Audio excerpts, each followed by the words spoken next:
الحمد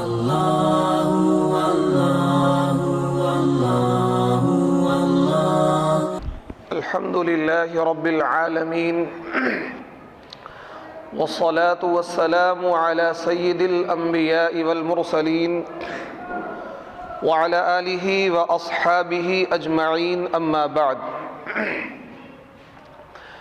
فقد قال الله تبارك وتعالى في كلامه المجيد والفرقان الحميد أعوذ بالله من الشيطان الرجيم بسم الله الرحمن الرحيم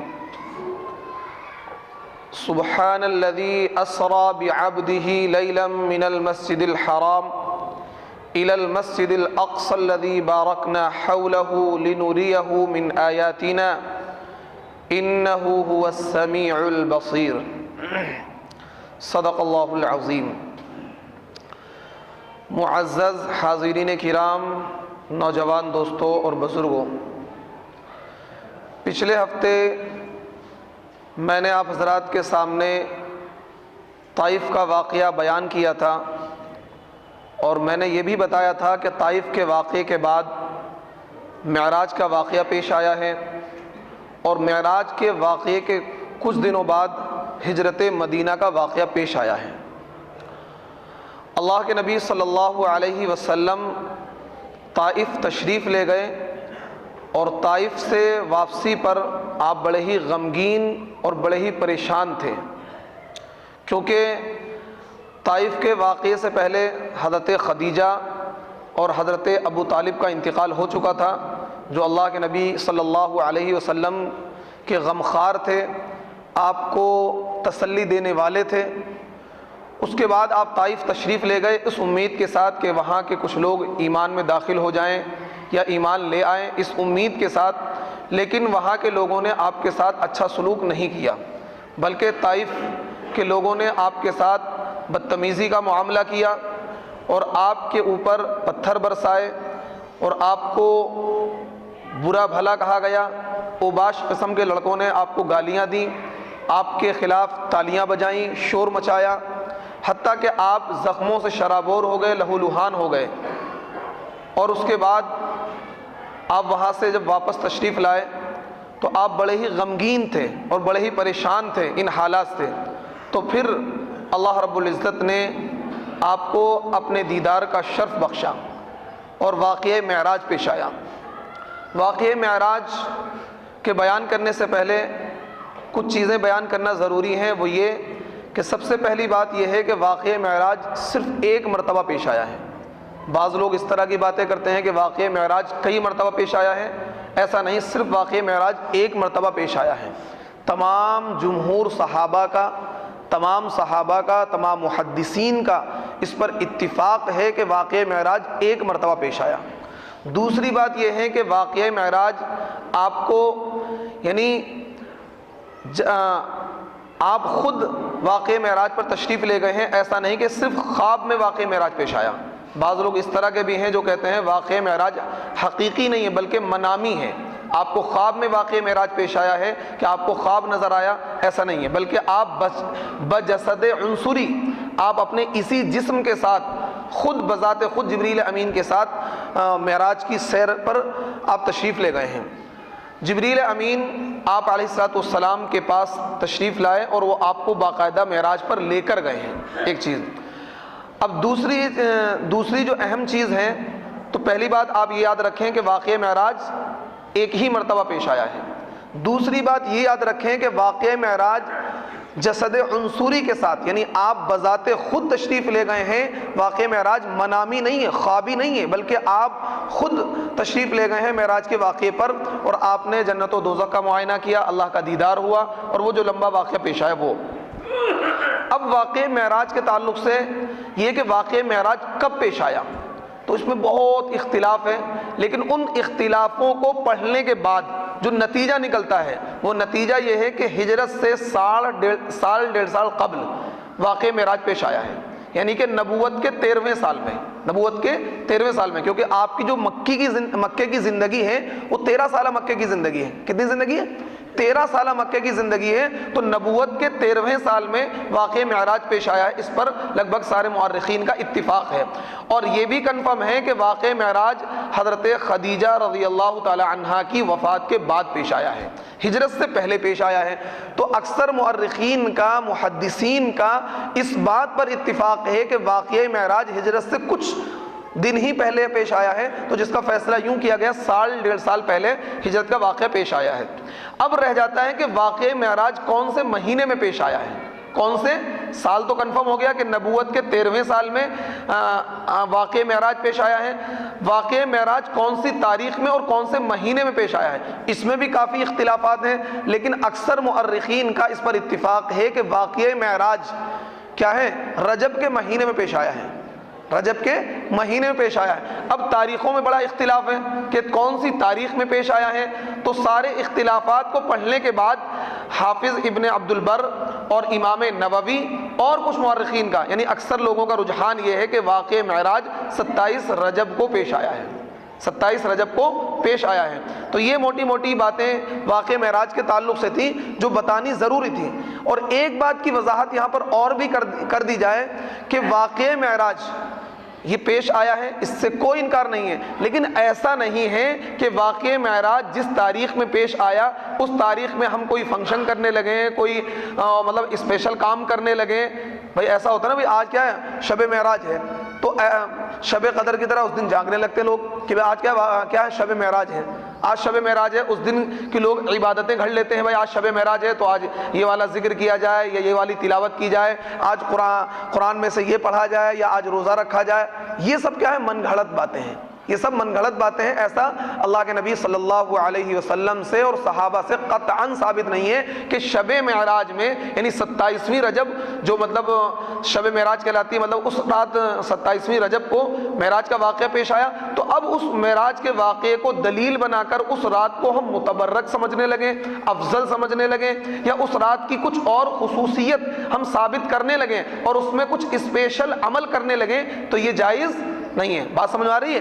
شب معراج 27ویں رجب کو کوئی اسپیشل عمل، کوئی اسپیشل کام صحابہ سے، نبی سے اور کیا ہے علماء امت سے ثابت نہیں ہے۔ بات یاد رہے گی؟ اب آتے ہیں واقعہ معراج پر کہ واقعہ معراج کس طریقے سے پیش آیا اور اس میں کیا کیا معاملات پیش آئے۔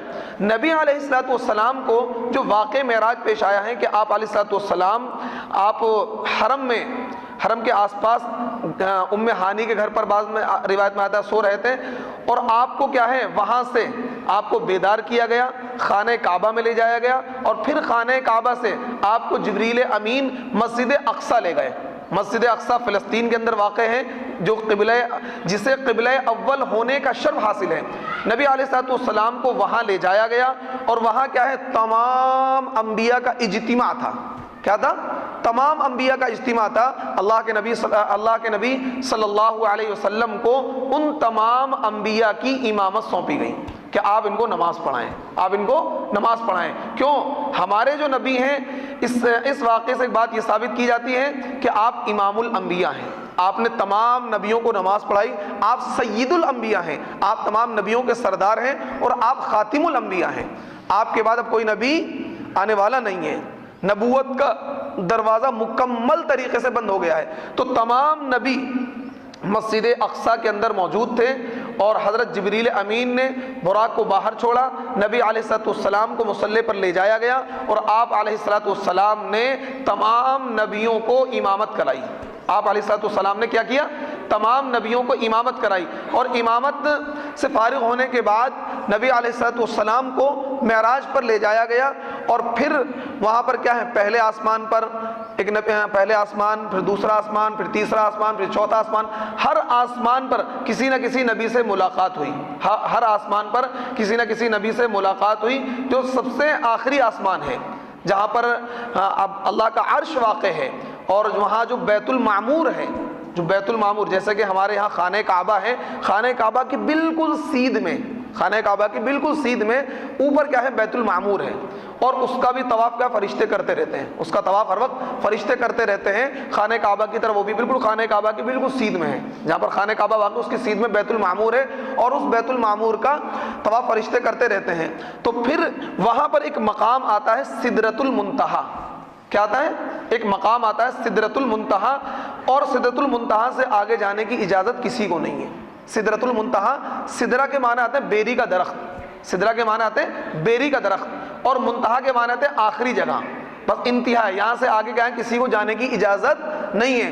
تو وہاں پر بیری کا درخت ہے، اور وہ کیا ہے بالکل اینڈ ہے، وہ کیا ہے اختتام ہے۔ اللہ تعالیٰ کی طرف سے جو احکام نبیوں کو بھیجے جاتے ہیں یا دنیا کے اندر بھیجے جاتے ہیں تو وہ کیا ہے سدرۃ المنتہا پر آ جاتے ہیں، پھر وہاں سے فرشتے وہ حکم لے کر دنیا کے اندر آتے ہیں۔ اللہ تعالیٰ کی طرف سے جو کوئی پیغام نبیوں کو بھیجنا ہوتا ہے تو اللہ تعالیٰ کیا ہے سدرۃ المنتہا تک وہ پیغام آ جاتا ہے، اور سدرۃ المنتہا سے وہ پیغام لے کر جبریل امین کہاں آتے ہیں؟ دنیا میں نبیوں کے پاس آتے ہیں۔ تو حضرت جبریل امین کی جو رسائی تھی وہ کہاں تک تھی؟ سدرۃ المنتہا تک تھی۔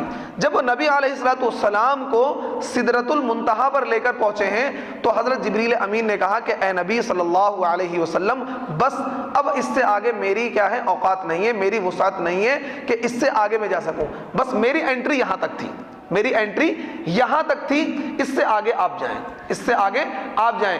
پھر نبی علیہ الصلوۃ والسلام اس سے آگے گئے اور اللہ تعالیٰ سے ملاقات ہوئی، اللہ تعالیٰ سے ملاقات ہوئی۔ یہ بھی ایک اختلافی مسئلہ ہے، بعض نے کہا کہ اللہ تعالیٰ کو بغیر حجاب کے ڈائریکٹ کیا ہے نبی علیہ الصلوۃ والسلام نے دیکھا ہے، بعض نے کہا کہ نہیں آپ کو حجاب کے ساتھ دکھایا گیا ہے، حجاب کے ساتھ دکھایا گیا ہے اور ڈائریکٹ اللہ تعالیٰ سے ملاقات نہیں ہوئی۔ تو خیر اللہ سے ملاقات ہوئی، اللہ سے بات چیت ہوئی، نبی علیہ الصلوۃ والسلام کو کچھ پروانے ملے۔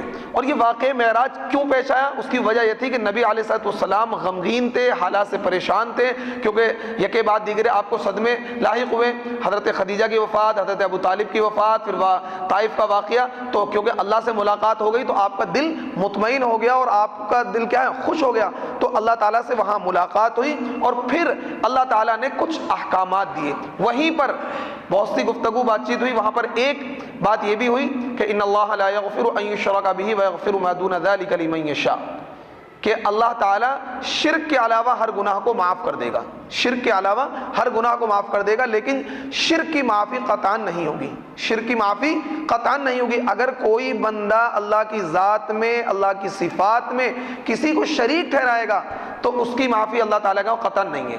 آپ اور کوئی گناہ کریں گے بغیر توبہ کے، آپ مر گئے تو اللہ تعالیٰ چاہیں گے تو معاف کر دیں گے، لیکن اگر آپ نے شرک کیا، اللہ کی خدائی میں کسی ولی کو، کسی نیک انسان کو شریک ٹھہرایا، تو پھر اللہ کے وہاں آپ کی معافی نہیں ہوگی اگر آپ بغیر توبہ کے مر گئے۔ آج بہت سے لوگ ایسے ہیں جو اللہ کی خدائی میں شریک ٹھہراتے ہیں۔ مثال کے طور پر ایک بندے کا عقیدہ یہ ہے کہ یہ جو مزار ہے خواجہ نظام الدین اولیاء کی، یہاں پر ہم چادر چڑھا دیں تو ہمیں کیا ہے، ہمیں اولاد نصیب ہو جائے گی۔ کیا ہو جائے گی؟ اولاد نصیب ہو جائے گی۔ اب اولاد دینے والا تو اللہ تعالیٰ ہے، اولاد دینے والا تو اللہ تعالیٰ ہے، وہاں چادر چڑھانے سے اولاد کیسے نصیب ہو جائے گی؟ یا اس کا عقیدہ یہ ہے کہ فلاں اولیاء اللہ کی مزار پر ہم چلے جائیں گے، شیرین چڑھا کر چلے آئیں گے، یا سلام کر کے چلے آئیں گے، یا وہاں چلے جائیں گے تو ہمیں اولاد مل جائے گی۔ یہ شرکیہ عقیدہ ہے۔ یہ اللہ کی صفات میں، کیونکہ اولاد عطا کرنا، کاروبار عطا کرنا، بگڑی بنانے والا، مصیبتوں کو حل کرنے والا کون ہے؟ اللہ ہے، مشکل کشا اللہ ہے، حاجت روا اللہ ہے۔ اب اگر یہ صفات ہم کسی اور کے لیے ثابت کریں گے کہ یہاں اس مزار پہ جا کر، ان اولیاء اللہ کے پاس جا کر، ان کی قبر پر جا کر ہم یہ والا کام کریں گے، اتنے چکر لگا دیں گے، اتنی مرتبہ حاضری دے دیں گے تو ہمارا یہ والا کام ہو جائے گا، ہمیں بیٹا مل جائے گا، ہمیں اولاد مل جائے گی، ہمارا کاروبار سنور جائے گا، تو سراسر یہ شرک ہے۔ کیا یہ سراسر شرک ہے، اور شرک کی معافی اللہ کے وہاں قطعاً نہیں ہے۔ اگر دنیا میں ہی توبہ کر لی، آپ نے معافی مانگ لی تو ٹھیک ہے، لیکن اگر بغیر توبہ کے آپ مر گئے اور آپ یہی کام کرتے رہے زندگی بھر مزاروں پر چادریں چڑھاتے رہے اور منتیں مانگتے رہے، اور اللہ جو ہر جگہ موجود ہے، اور یہ بھی بڑی عجیب سی بات ہے، جب کہتا نا وہ ایک سجدہ جسے تو گرا سمجھتا تھا وہ 1000 سجدوں سے دیتا ہے نجات۔ وہ ایک سجدہ جسے تو گرا سمجھتا تھا، مشکل سمجھتا تھا، وہ کیا ہے 1000 سجدوں سے نجات دیتا ہے۔ جب تو ایک اللہ کے آگے نہیں جھکے گا تو تجھے پتہ نہیں کہاں کہاں جھکنا پڑے گا۔ تو ایک اللہ کے سامنے جھک جا، تجھے کہیں نہیں جھکنا پڑے گا۔ ایک اللہ کے سامنے جھک جا، 5 وقت کی نماز پڑھ، اللہ کے سامنے جھک، اللہ سے مانگ، اللہ کے سامنے رو، اللہ تو ہر جگہ موجود ہے۔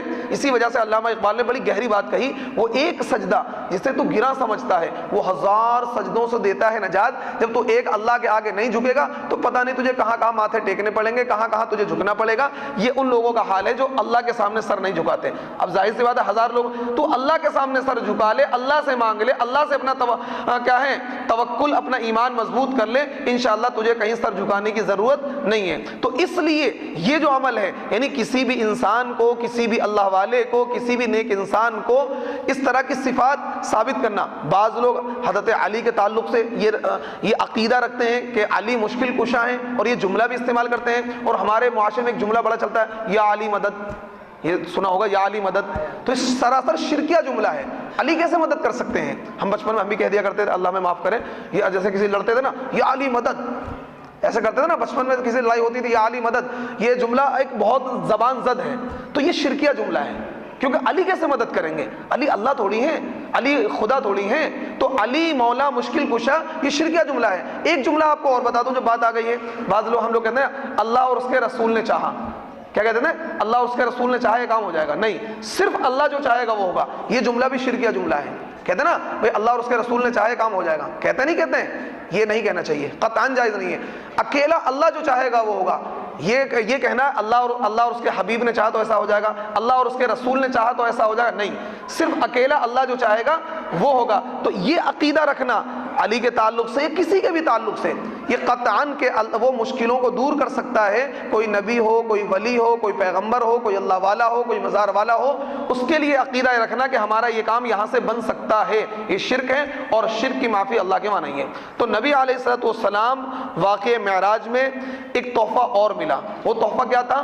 وہ تحفہ تھا نمازوں کا، وہ تحفہ تھا نمازوں کا۔ اللہ تعالیٰ ابھی تک نمازیں فرض نہیں ہوتی، اللہ تعالیٰ نے ابتداءً 50 وقت کی نمازیں فرض کری۔ کتنی؟ 50 وقت کی، اور ہم سے تو 5 نہیں پڑھی جاتی۔ 50 وقت کی اگر فرض ہوتی، حضرت موسیٰ علیہ السلام بیچ میں نہ آتے اور یوں کہتے بھائی ذرا اس میں کچھ کیا ہے کنسیشن کرا لو، کچھ کیا ہے اس میں تخفیف کرا لو، تو پھر آج تو ہمارا معاملہ خراب ہو جاتا۔ جب 5 ہم نہیں پڑھ رہے ہیں، 5 میں بھی ہفتے کی پڑھتے ہیں، اور کچھ لوگ ہفتے کی بھی نہیں پڑھتے ہیں، یا تو وہ 8 کی پڑھتے ہیں، یا کھاٹ کی پڑھتے ہیں، یا 360 کی پڑھتے ہیں۔ اب تو مسلمان ایسے ہی کرتے ہیں نا، یا تو 8 کی پڑھیں گے، یا 60 کی پڑھیں گے، کیا ہے 360 کی پڑھیں گے، یا پھر کھاٹ کی پڑھیں گے، 3 نمازیں پڑھتے ہیں۔ تو اگر 50 کھاٹ کی سمجھ گئے، جنازے کی نماز ہو گئی، 8 کی جمعے کی ہو گئی، 360 کی عید کی ہو گئی، تو اس لیے 8 کی 60 کی 360 کی اور کھاٹ کی 3 نمازیں پڑھتے ہیں مسلمان۔ تو اگر 50 وقت کی نمازیں ہوتی پھر کیا ہوتا؟ پھر تو بڑا مشکل مسئلہ ہو جاتا۔ تو حضرت نبی علیہ السلام کو تحفہ دیا گیا کہ نماز ہے، اور نماز کا تحفہ کیوں دیا گیا؟ ہر بندہ یہ چاہتا ہے کہ میں اللہ سے ملاقات کروں، ہر بندہ یہ چاہتا ہے نا کہ میں اللہ سے ملاقات کروں، اللہ سے باتیں کروں۔ تو اللہ نے نماز کا تحفہ دیا، اے میرے بندے تو یہ چاہتا ہے مجھ سے بات کر، تو کیا ہے، تو سجدہ کر اور مجھ سے قریب ہو جا، تو سجدہ کر مجھ سے قریب ہو جا۔ جب بندہ سجدہ کرتا ہے تو اللہ کے بے انتہا قریب ہوتا ہے، بے انتہا قریب ہوتا ہے۔ اس قربت کو بیان نہیں کیا جا سکتا۔ سجدے میں جتنی قربت اللہ سے ہوتی ہے، یعنی اس قربت کو لفظوں میں بیان نہیں کیا جا سکتا کہ جب انسان سجدے میں ہوتا ہے تو اللہ کے اتنے زیادہ قریب ہوتا ہے، اتنا زیادہ قریب ہوتا ہے کہ جس کو ہم بیان نہیں کر سکتے ہیں۔ اسی وجہ سے اللہ نے اپنے قرآن میں کہا کہ تم کیا ہے سجدہ کرو اور قریب آ جاؤ مجھ سے۔ تو نماز کیا ہے؟ جب بندہ اللہ سے نماز پڑھتا ہے تو نماز میں اللہ سے گفتگو ہوتی ہے، اللہ سے راز و نیاز کی باتیں ہوتی ہیں۔ کیوں؟ اسی وجہ سے میرے نبی نے ارشاد فرمایا جب تم نماز پڑھو تو ایسے پڑھو کہ تمہارا اللہ تم کو دیکھ رہا ہے، تمہارا اللہ تم کو انت عبد اللہ کانک تراہ، تم اللہ کو دیکھ رہے ہو۔ پہلی کنڈیشن تو یہ ہے کہ جب تم نماز پڑھو تو تمہارا تصور یہ ہونا چاہیے کہ تم اللہ کو دیکھ رہے ہو، اللہ تمہارے سامنے کھڑا ہے، اللہ تمہارے کیا ہے سامنے موجود ہے۔ اس کیفیت کے ساتھ نماز پڑھنی چاہیے، اور اگر یہ کیفیت نصیب نہ ہو تو کم از کم یہ کیفیت تو حاصل ہونی چاہیے کہ میرا اللہ مجھ کو دیکھ رہا ہے، میرا اللہ مجھ کو۔ ایک کیفیت تو یہ ہے کہ تم نماز ایسے پڑھو کہ تم اللہ کو دیکھ رہے ہو، یہ کیفیت ہر ایک کو نصیب نہیں ہوتی، لیکن کم سے کم یہ والی کیفیت تو اختیار کرو کہ جب تم نماز کی نیت باندھ لو تو تمہارا تصور، تمہارا خیال یہ ہونا چاہیے کہ میں اللہ سے بات کر رہا ہوں اور اللہ مجھے دیکھ رہا ہے، اللہ مجھے دیکھ رہا ہے۔ یہی وجہ ہے کہ نماز کے بارے میں آیا خذوا زینتکم عند کل مسجد، کہ نماز کے وقت میں صاف ستھرے پاکیزہ عمدہ کپڑے پہن کر آنا چاہیے، کیونکہ اللہ سے ملاقات کے لیے مسجد میں آ رہے ہیں، اللہ سے ملاقات کے لیے مسجد میں آ رہے ہیں۔ تو 50 وقت کی نماز کا تحفہ دیا گیا۔ اب اللہ کے نبی واپس آنے لگے تو حضرت موسیٰ سے ملاقات ہو گئی۔ حضرت موسیٰ سے ملاقات ہو گئی، کہا کیا بات چیت رہی، کیا گفتگو ہوئی؟ کہنے لگے 50 وقت کی نماز کا تحفہ ملا۔ نماز نہیں پڑھ پاتی تھی، آپ کی امت 50 وقت کی نماز کیسے پڑھ لے گی؟ آپ جائیے اس میں تخفیف کرائیے۔ تو اللہ کے نبی دوبارہ گئے، اللہ تعالیٰ سے ملاقات ہوئی، اللہ سے کہا کہ اس میں کچھ تخفیف کر دیں، 5 وقت کی نمازیں کم ہو گئی۔ پھر واپس آ گئے، پھر حضرت موسیٰ نے کہا کیا ہوا؟ کہنے 5 وقت کی نمازیں کم ہو گئی، کہ جائیے واپس اور کم کرائیے، 45 وقت نہیں پڑھ پائیں گے لوگ۔ پھر اللہ کے نبی تشریف لے گئے، پھر 5 وقت کی کم ہو گئی۔ پھر دوبارہ نیچے ملاقات ہوئی، پھر کہنے کیا کہ 5 بولے اور جاؤ اور کم کراؤ، حتیٰ کہ سلسلہ چلتا رہا اور بار بار 5 وقت کی نمازیں کم ہوتی نہیں، آخر میں 5 نمازیں رہ گئیں۔ کتنی رہ گئیں؟ 5 نمازیں رہ گئیں۔ پھر حضرت موسیٰ نے کہا کہ اے نبی، اے محمد صلی اللہ علیہ وسلم، آپ دوبارہ تشریف لے جائیے اور بھی کچھ کم کرا لیں اس میں سے۔ اللہ کے نبی نے کہا نہیں، اب مجھے شرم آ رہی ہے، اب میں نہیں جاؤں گا، اب اس میں سے کچھ کم نہیں کراؤں گا۔ اللہ تعالیٰ نے انعام دیا کہ تمہاری امت 5 وقت کی نماز پڑھے گی، لیکن ثواب میں 50 کا ہی دوں گا۔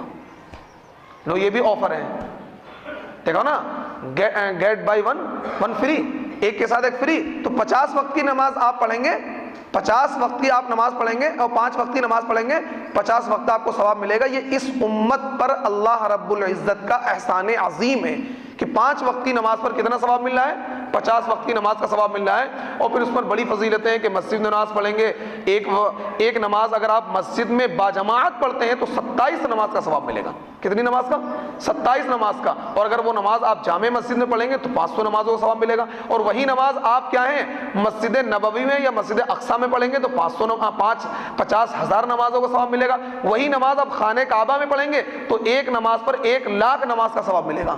اور اس سے آگے ثواب نہیں ہے، اس سے آگے کہیں پر بھی ثواب نہیں ہے۔ اس سے آگے اگر کوئی آپ سے بیان کرے بھائی اس سے بھی زیادہ کہیں ثواب ملتا ہے تو جھوٹ بولتا ہے۔ بات سمجھ میں آ رہی ہے؟ بات تو سمجھ رہے ہوں گے آپ۔ اس سے آگے آپ کوئی بیان کرے 7 لاکھ کا یا 7 کروڑ کا یا 7 ارب کا تو وہ بات آپ بالکل نہ ماننا۔ صرف 1,00,000 نماز بالکل لاسٹ ہے، 1,00,000 نماز بالکل لاسٹ ہے کہ 1,00,000 نماز کا ثواب کہاں ملے گا؟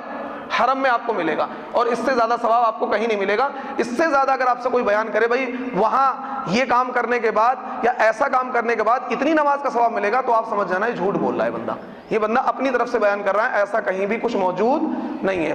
تو بات سمجھا کہ واقعہ معراج میں نبی علیہ الصلوۃ والسلام کو جو تحفہ ملا ہے وہ نماز کا تحفہ ملا ہے۔ تو نماز یہ نبی علیہ الصلوۃ والسلام کا گفٹ ہے۔ نماز کیا ہے؟ نبی علیہ الصلوۃ والسلام کا گفٹ ہے، اور اس گفٹ کی ہمیں حفاظت کرنی ہے۔ کیا کرنی ہے؟ ہمیں حفاظت کرنی ہے۔